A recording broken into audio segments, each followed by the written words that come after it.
বলে যে প্রদত্ত কাগজের চিত্রে কাগজের শিট এক্স থেকে গঠিত বাক্সের অনুরূপ বাক্সটি চয়ন করো। তো আমরা যদি খেয়াল করি যে এই বাক্সটা এখানে, এই বাক্সটাকে যদি জুড়ি আমরা, তাহলে দেখবো যে একটা পোর্শন কি আসবে আমাদের মাথাটা, এই দুটো যদি পোর্শন জুড়ি আমরা তাহলে কি পাবো, দেখো এই আবার গিয়ে এই একটা অংশ হবে মাথাটা যদি পাই আমরা। একটা দিক তো আর একটা সাইড তো বলে দিয়েছে জিরো আছে, আর চারটে দিক হচ্ছে ব্লাঙ্ক। তা ব্লাঙ্ক দিক নিয়ে আমাদের কাজ হবে না, তিনটে ব্লাঙ্ক পাশাপাশি আসছে ঠিক আছে, কিন্তু তিনটে ব্লাঙ্কই তুমি পাশাপাশি দেখতে পাবো না। ওপরের দিকে কিন্তু সবকটা ব্লাঙ্ক হবে না, কারণ ওপরের দিকে একদিকে হচ্ছে এরকম অংশ আছে, মানে এই দুটো যখন জুটছে তখন হচ্ছে এই অংশটা আসছে আমাদের, আর যখন এই দুটো অংশ জুটছে মানে মানে ফিল অংশটা, তখন হচ্ছে এই অংশটা আসবে।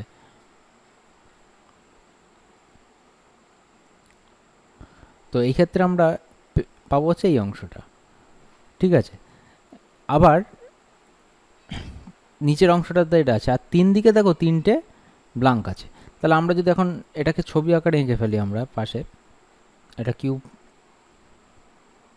কিউবের তলের অংশটা 0 আর ওপরের অংশটা যদি জুড়ি আমরা পেয়ে যাব কি, দুদিকে তো দুটো সাদা আছে অবশ্যই, আর এরকম দুদিকে এই ফিল অংশগুলো এরকম পেয়ে গেলাম,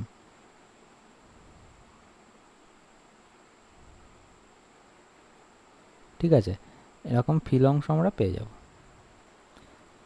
এখন প্রথম চিত্রটার দিকে যদি দেখি আমরা, প্রথম চিত্রটা দেখাচ্ছে এই গোল অংশটা আর এই অংশটা, এটা তো নেই এরকম ছবি, আমাদের চারদিকে দুদিক ফাঁকা হবে আর একদম দুদিকে ফিল হবে, চার চৌকো মতন হয়েছে আর কি।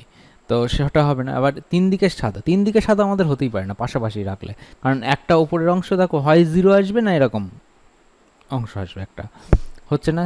3 নম্বর অংশ, 3 নম্বরের 0 আর এটা ঠিক আছে, কিন্তু জিরোটা হচ্ছে পাশাপাশি হবে না, অপোজিট অংশ আছে লাস্টের অংশটা। এটা জিরোটা যদি আমরা উল্টে দিই তাহলে দেখবো জিরোটা একদিকে আছে আর পাশে দুটো সাদা আছে, তাহলে number 4 is the right option.